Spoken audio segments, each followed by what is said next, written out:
Hello friends, NCERT के इस session में आपका स्वागत है। आज हम लेके आए हैं क्लास 7th की एनसीईआरटी का चैप्टर 4 वायु। तो आइए हम देखते हैं इसको। हमारी पृथ्वी चारों ओर से वायु की घनी चादर से घिरी हुई है, जिसे वायुमंडल कहते हैं। पृथ्वी पर सभी जीव जीवित रहने के लिए वायुमंडल पर निर्भर हैं। यह हमें सांस लेने के लिए वायु प्रदान करता है एवं सूर्य की किरणों के हानिकारक प्रभाव से हमारी रक्षा करता है। यदि सुरक्षा की यह चादर न हो तो हम दिन के समय सूर्य की गर्मी से तप्त होकर जल सकते हैं एवं रात के समय ठंड से जम सकते हैं। अतः वह वायु राशि है जिसने पृथ्वी के तापमान को रहने योग्य बनाया है। क्या आप जानते हैं कार्बन डाइऑक्साइड वायुमंडल में फैलकर पृथ्वी से विकिरित ऊष्मा को रोककर ग्रीन हाउस प्रभाव पैदा करती है। इसीलिए इसे ग्रीन हाउस गैस भी कहते हैं और इसके अभाव में धरती इतनी ठंडी हो जाती है कि इस पर रहना असंभव होता है। किंतु जब कारखानों एवं कार के धुएं से वायुमंडल में इसका असर बढ़ता है, तब इस ऊष्मा के द्वारा पृथ्वी का तापमान बढ़ता है। इसे भूमंडलीय तापन कहते हैं। तापमान में इस वृद्धि के कारण पृथ्वी के सबसे ठंडे प्रदेश में जमी हुई बर्फ पिघलती है, जिसके परिणाम स्वरूप समुद्र के जलस्तर में वृद्धि होती है, जिससे तटीय क्षेत्र में बाढ़ आ जाती है। दीर्घ अवधि में इसके कारण जलवायु में अत्यधिक परिवर्तन हो सकता है, जिसके फलस्वरूप कुछ पौधे एवं पशु लुप्त हो सकते हैं। वायुमंडल का संगठन। क्या आप जानते हैं कि जिस वायु का उपयोग हम सांस लेने के लिए करते हैं, वास्तव में वह अनेक गैसों का मिश्रण होती है। नाइट्रोजन तथा ऑक्सीजन ऐसी दो गैसें हैं जिनसे वायुमंडल का बड़ा भाग बना है। Carbon dioxide, helium, ozone, argon एवं हाइड्रोजन कम मात्रा में पाई जाती है। इन गैसों के अलावा धूल के छोटे छोटे कण भी हवा में मौजूद होते हैं। चित्र 4.1 में वृत्ताकार दिया गया है, जिसमें वायु के विभिन्न संघटकों के प्रतिशत दर्शाए गए हैं। नाइट्रोजन वायु में सर्वाधिक पाई जाने वाली गैस है। जब हम सांस लेते हैं तब फेफड़ों में कुछ नाइट्रोजन भी ले जाते हैं और फिर उसे बाहर निकाल देते हैं, परंतु पौधों को अपने जीवन के लिए नाइट्रोजन की आवश्यकता होती है।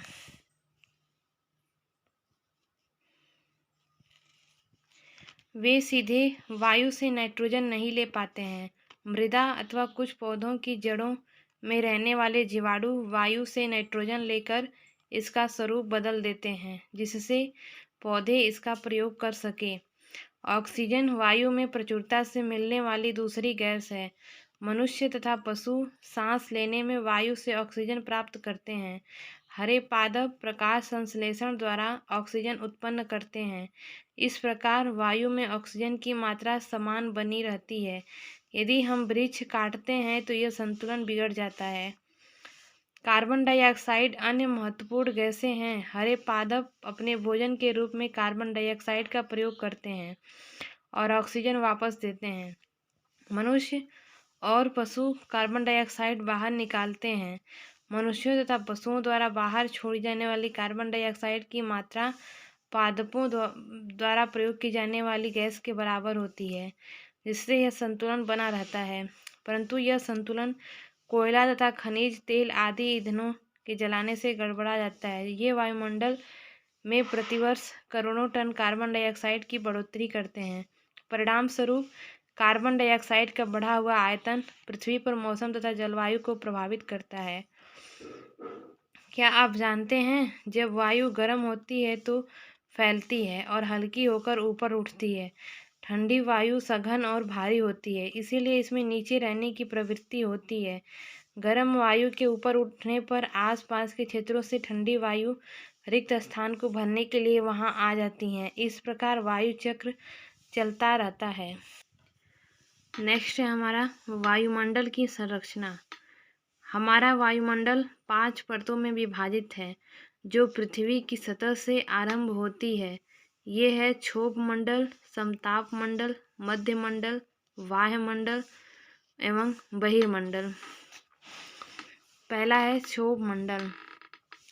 यह परत वायुमंडल की सबसे महत्वपूर्ण परत है। इसकी औसत ऊंचाई 13 किलोमीटर है। हम इसी मंडल में मौजूद वायु में सांस लेते हैं। मौसम की लगभग सभी घटनाएं जैसे वर्षा, कोहरा या ओला वर्षण इसी परत के अंदर होती है। समताप मंडल। क्षोभ मंडल के ऊपर का भाग समताप मंडल कहलाता है। यह लगभग 50 किलोमीटर की ऊंचाई तक फैला है। यह परत बादलों एवं मौसम संबंधी घटनाओं से लगभग मुक्त होती है। इसके फलस्वरूप यहाँ की परिस्थितियाँ हवाई जहाज उड़ाने के लिए आदर्श होती हैं। समताप मंडल की एक महत्वपूर्ण विशेषता यह है कि इसमें ओजोन गैस की परत होती है। यह परत सूर्य से आने वाली हानिकारक गैसों से हमारी रक्षा करती है। मध्य मंडल। यह वायुमंडल की तीसरी परत है। यह समताप मंडल के ठीक ऊपर होती है। यह लगभग 80 किलोमीटर की ऊंचाई तक फैली है। अंतरिक्ष से प्रवेश करने वाले उल्कापिंड इस परत में आने पर जल जाते हैं। बाह्य वायुमंडल। बाह्य वायुमंडल में बढ़ती ऊंचाई के साथ तापमान अत्यधिक तीव्रता से बढ़ता है। आयन मंडल इस परत का एक भाग है। यह 80 से 400 किलोमीटर तक फैला है। रेडियो संचार के लिए इस परत का उपयोग होता है। वास्तव में पृथ्वी से प्रसारित रेडियो तरंगें इस परत द्वारा पुनः पृथ्वी पर परावर्तित कर दी जाती हैं। बहिर्मंडल। वायुमंडल की सबसे ऊपरी परत को बहिर्मंडल के नाम से जाना जाता है। यह वायु की पतली परत होती है। हल्की गैसें जैसे हीलियम एवं हाइड्रोजन यहीं से अंतरिक्ष में तैरती रहती हैं। मौसम एवं जलवायु। क्या आज वर्षा होगी? क्या आज दिन साफ होगा और धूप निकलेगी? कितनी ही बार हमने क्रिकेट प्रेमियों के मुंह से एक दिवसीय मैच के भविष्य पर अनुमान लगाते सुना होगा। यदि हम कल्पना करें कि हमारा शरीर एक रेडियो है और मस्तिष्क उसके स्पीकर, तो मौसम वह है जो इसके नियंत्रण बटनों से छेड़छाड़ करता रहता है। मौसम वायुमंडल की प्रत्येक घंटे तथा दिन प्रतिदिन की स्थिति होती है।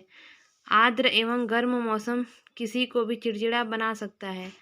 अच्छा हवादार मौसम हमें आनंद देता है और हमें घूमने की योजना भी बना सकते हैं। मौसम नाटकीय रूप से दिन प्रतिदिन बदलता है, किंतु दीर्घकाल में किसी स्थान का औसत मौसम उस स्थान की जलवायु बताती है। क्या अब आप समझ गए होंगे कि मौसम का दैनिक पूर्वानुमान क्यों करते हैं? यह जानकर आपको आश्चर्य होगा कि पृथ्वी सूर्य की ऊर्जा के 2 अरबवां भाग का केवल एक भाग ही प्राप्त करती है। नेक्स्ट है तापमान। आप प्रतिदिन जिस तापमान का अनुभव करते हैं वह वायुमंडल का तापमान होता है। वायु में मौजूद ताप एवं शिथिलता के परिणाम को तापमान कहते हैं। वायुमंडल का तापमान केवल दिन और रात में ही नहीं बल्कि ऋतुओं के अनुसार भी बदलता है। शीत ऋतु की अपेक्षा ग्रीष्म ऋतु ज़्यादा गर्म होती है। आतपन। आतपन एक महत्वपूर्ण कारक है जो तापमान के वितरण को प्रभावित करता है। सूर्य से आने वाली यह ऊर्जा जिसे पृथ्वी रोक लेती है आतपन कहलाती है। आतपन सूर्य तप की मात्रा भूमध्य रेखा से ध्रुवों की ओर घटती है, इसीलिए तापमान उसी प्रकार घटता जाता है। क्या अब आप समझ गए होंगे कि ध्रुव बर्फ से क्यों ढके हुए हैं? यदि पृथ्वी का तापमान अधिक बढ़ जाता है तो यह इतनी गर्म हो जाएगी कि यहाँ कुछ फसलें नहीं उग सकेंगी। गाँव की अपेक्षा नगरों का तापमान बहुत अधिक होता है। दिन के समय में ऐसा फील्ड से बनी सड़कें एवं धातु और कंक्रीट से बने भवन गर्म हो जाते हैं। रात को यह समय यह ऊष्मा मुक्त हो जाती है। नगर के भीड़ वाले ऊंचे भवन गर्म वायु रोक लेते हैं, जिससे नगरों का तापमान बढ़ जाता है।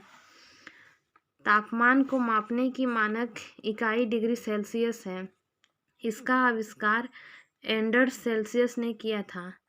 सेल्सियस पैमाने पर जल 0 डिग्री सेल्सियस पर जमता है एवं 100 डिग्री सेल्सियस पर उबलता है। वायु दाब। यह जानकर आपको आश्चर्य होगा कि वायु हमारे शरीर पर उच्च दाब के साथ बल लगाती है, किंतु हम इसका अनुभव नहीं करते हैं। यह इसलिए होता है क्योंकि वायु का दाब हमारे ऊपर सभी दिशाओं से लगता है और हमारा शरीर विपरीत बल लगाता है। पृथ्वी की सतह पर वायु के भार द्वारा लगाया गया दाब वायु दाब कहलाता है। वायुमंडल में ऊपर की ओर जाने पर दाब तेजी से गिरने लगता है। समुद्र स्तर पर वायु दाब सर्वाधिक होता है और ऊंचाई पर जाने पर यह घटता जाता है। वायु दाब का क्षैतिज वितरण किसी स्थान पर उपस्थित वायु के ताप द्वारा प्रभावित होता है। अधिक तापमान वाले क्षेत्रों में वायु गर्म होकर ऊपर उठती है एवं निम्न दाब क्षेत्र बनाता है। निम्न दाब बादल युक्त आकाश एवं नम मौसम के साथ जुड़ा होता है। कम तापमान वाले क्षेत्रों की वायु ठंडी होती है। इसके फलस्वरूप यह भारी होती है। भारी वायु निमज्जित होकर उच्च दाब क्षेत्र बनाती है। उच्च दाब के कारण अस्पष्ट एवं स्वच्छ आकाश होता है। वायु सदैव उच्च दाब क्षेत्र से निम्न दाब क्षेत्र की ओर गमन करती है। क्या आप जानते हैं कि चांद पर वायु नहीं है, अतएव वहाँ वायु दाब भी नहीं है। अंतरिक्ष यात्री जब चांद पर जाते हैं तो विशेष रूप से सुरक्षित हवा से भरी हुई अंतरिक्ष पोशाक पहनते हैं। यदि वे इस अंतरिक्ष पोशाक को न पहने तो अंतरिक्ष यात्रियों के शरीर द्वारा विपरीत बल लगने के कारण उनकी रक्त शिराएं फट सकती हैं, जिससे अंतरिक्ष यात्री रक्तस्रावित हो सकते हैं। नेक्स्ट है पवन। उच्च दाब क्षेत्र से निम्न दाब क्षेत्र की ओर वायु की गति को पवन कहते हैं। आप पवन को काम करते देख सकते हैं जब यह सड़क पर गिरी पत्तियों को उड़ाती अथवा तूफान के समय पेड़ों को उखाड़ देती है। कभी कभी जब पवन धीरे बहती है तो आप इसे महीन धूल या धुएं को उड़ाते देख सकते हैं। कभी कभी पवन इतनी तेज होती है कि इसके विपरीत दिशा में चलना कठिन हो जाता है। आपने अवश्य अनुभव किया होगा कि तेज पवन में छाता लेकर चलना आसान नहीं है। 3 अन्य उदाहरण सोचिए जब तेज पवन के कारण आपके लिए समस्या उत्पन्न हुई हो। पवन को मुख्यतः 3 प्रकारों में विभाजित किया जा सकता है। क्या आप जानते हैं पवन का नाम उसके आने की दिशा के आधार पर निर्धारित होता है। उदाहरण के लिए पश्चिम से आने वाली पवन को पश्चिमी पछुआ पवन कहते हैं। पहला है अस्थायी पवनें। व्यापारिक पश्चिमी एवं पूर्वी पवनें अस्थायी पवनें हैं। ये वर्ष भर लगातार निश्चित दिशा में चलती रहती हैं। दूसरा है मौसमी पवनें।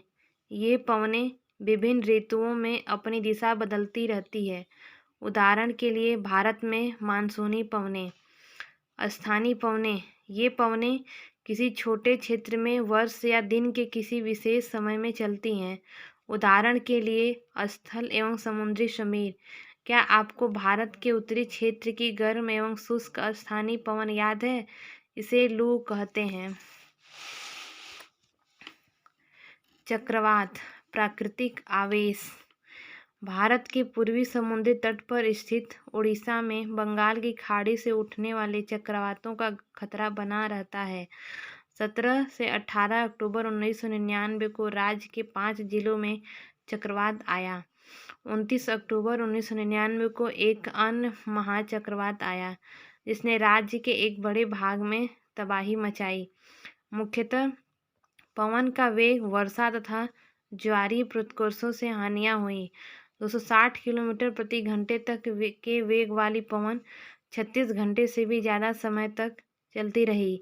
तीव्र वेग वाली इस पवन ने पेड़ों को उखाड़ दिया और कच्चे घरों को नष्ट कर दिया।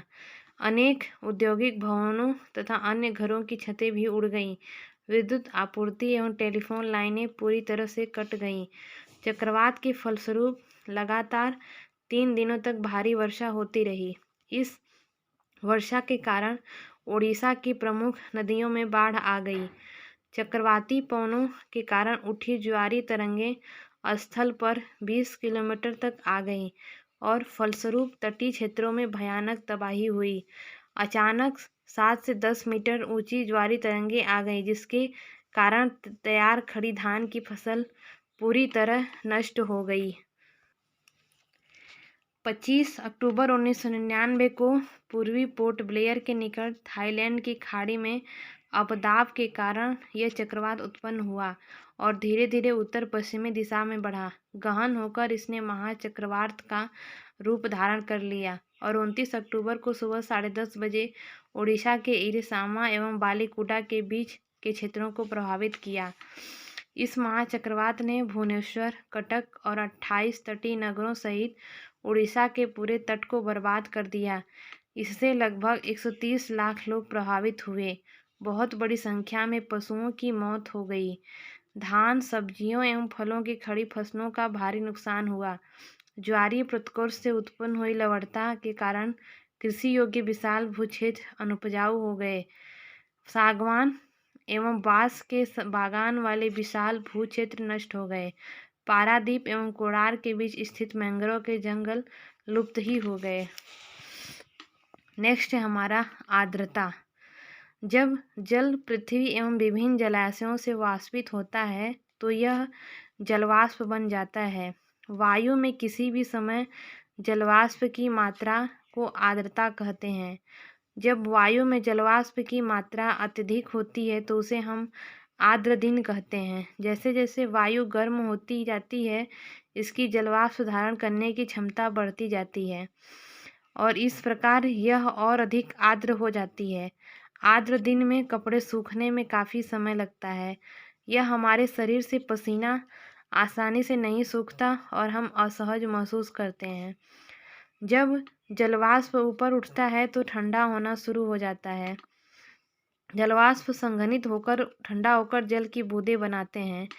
बादल इन्हीं जल बूंदों का ही एक समूह होता है। जब जल की ये बूंदें इतनी भारी हो जाती हैं कि वायु में तैर न सके, तब ये वर्षण के रूप में नीचे आ जाती हैं। आकाश में उड़ते हुए जेट हवाई जहाज अपने पीछे सफ़ेद पथ चिन्ह छोड़ते हैं। इनके इंजनों से निकली नमी संघनित हो जाती है। वायु के गतिमान न रहने की स्थिति में यह संघनित नमी कुछ देर तक पथ के रूप में दिखाई देती है। पृथ्वी पर जल के रूप में गिरने वाला वर्षण वर्षा कहलाता है। ज़्यादातर भौम जल वर्षा जल से ही प्राप्त होता है। पौधे जल संरक्षण में मदद करते हैं। जब पहाड़ी पार्श्वों से पेड़ कट जाते हैं, वर्षा जल अनावृत पहाड़ों से नीचे बहता है एवं निचले इलाकों में बाढ़ का कारण बनता है। क्रियाविधि आधार पर वर्षा के 3 प्रकार होते हैं: संवहनीय वर्षा, पर्वतीय वर्षा एवं चक्रवाती वर्षा। पौधों तथा जीव जंतुओं के जीवित रहने के लिए वर्षा बहुत महत्वपूर्ण है। इससे धरातल को ताज़ा जल प्रदान होता है। यदि वर्षा कम हो तो जल की कमी तथा सूखा हो जाता है। इसके विपरीत अगर वर्षा अधिक होती है तो बाढ़ आ जाती है। क्या आप जानते हैं वर्षा के दूसरे रूप हिम, सही वृष्टि तथा ओला है। अगर आपको ये वीडियो अच्छा लगा तो चैनल को लाइक कर दें, सब्सक्राइब कर दें। Thank you.